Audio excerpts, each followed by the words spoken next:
This is my second generation Prius. I had a problem with it where when I get in the car won't start when the key is inside the car.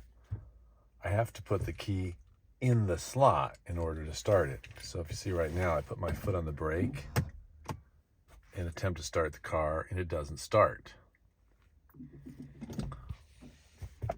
You might think that this is because the key fob battery is dead, but as you can see, the key fob battery is working.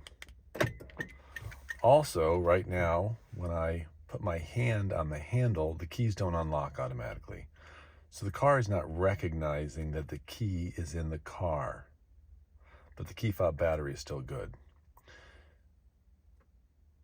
So the problem is actually caused down here.